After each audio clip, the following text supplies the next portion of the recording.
आज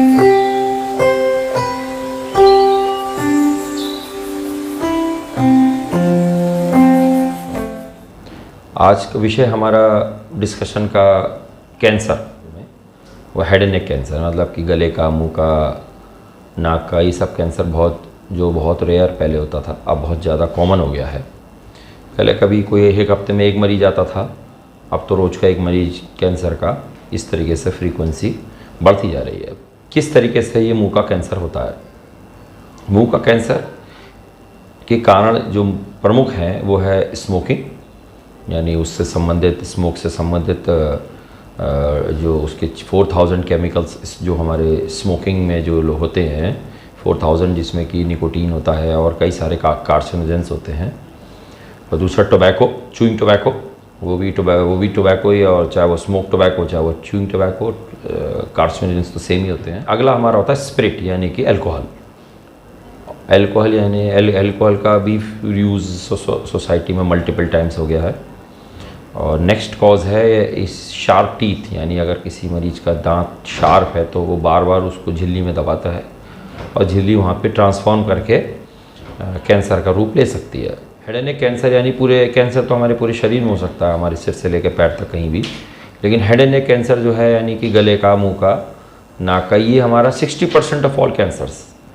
यानी 60% जो भी टोटल कैंसर होता है वो हेड एंड नेक का होता है। बाकी 40% में चेस्ट है, पेट है, माइंड है और हिस्से हमारी बॉडी के। तो जो मेजॉरिटी जो बल्क है कैंसर का वो हमारे हेड एंड नेक में देखा जाता है। तो हेड एंड नेक में हमारे ओरल कैविटी में ये एक अल्सर की तरह है, ये एक सफ़ेद धब्बे की तरह शुरू होता है। लोगों को आदत है कि टबैको साइड में दबा लेते हैं गाल के, तो वो वहाँ पे एक अल्सर की तरह शुरू होता है, वहाँ एक सफ़ेद धब्बा आ जाता है और वो धीरे धीरे जैसे जैसे उनकी आदत बढ़ती है वो धब्बा जो है ट्रांसफॉर्म होके वो जो है अल्सर, और अल्सर का वो कैंसर का रूप ले लेता है। और वो फैल के फिर वो वहाँ से झिल्ली से फैल के हड्डी में, हड्डी से वो गले में, नस में, वो पूरा फिर बॉडी में उसका, गले से लेकर बॉडी में, पूरे बॉडी में उसका स्प्रेड होता है, जिसको मेटास्टेसिस कहते हैं। मेटास्टेसिस यानी कि distance spread into the body, मतलब उस एरिया से हट के बाकी बॉडी को में फैलने को हम मेटास्टेसिस कहते हैं।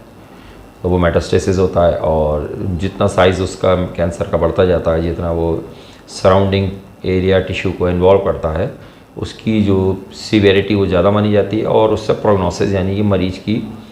प्रोग्नोसिस, यानी कि उसकी जो लाइफ की क्वालिटी है और लाइफ की जो प्रोबेबिलिटी है वो कम होती चली जाती है, यानी कि वो ज़्यादा बीमार है, कम जिएगा। अगर उसकी उस तरीके से उसको हम एक्सप्लेन करें तो कहीं भी गाल में, जीभ के नीचे, हमारे गले के टॉन्सिल में, तालुए पे, हमारे खाने की नली में, और जो मरीज़ कैसे हम पे आता है कि मुंह में दर्द है, गले में दर्द है, गले में जख्म है, थूक निकलने में दिक्कत है,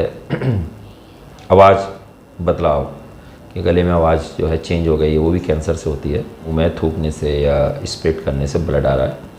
तो ये कॉमनेस्ट प्रेजेंटेशन है, या गले में गांठ हो गई, तो ये कॉमनेस्ट प्रेजेंटेशन है मरीज के कि इस तरीके से कैंसर प्रेजेंट करता है। और जितना वो, और जो देखने में वो एक अल्सर की तरह, जैसे मैंने आपको बताया, सफ़ेद धब्बे की तरह जहाँ जहाँ फैलता है वहाँ स्प्रेड करता है। ट्रीटमेंट में तो बहुत एक्सटेंसिव है आज की तारीख में कि हम उसको, कैंसर को निकालें, ऑपरेट करें, उसके सराउंडिंग टिश्यू सबको निकालें, और डायग्नोसिस भी होता है। अब हम मेन ट्रीटमेंट में जाते हैं और फिर रेडियोथेरेपी है और कीमो है, ये मेन ट्रीटमेंट और मोडालिटी है, वो कम करता है। और कैंसर एक बार हो जाए तो लाइफ एक्सपेक्टेंसी 1.5-2 साल की रह जाती है बस। आप कितनी भी कोशिश कर लें, बहुत रेयरली होता है जो मरीज़ बहुत लंबा सर्वाइव करता है, नहीं तो 1.5-2 साल के अंदर मैक्सिमम पेशेंट, 80% पेशेंट जो है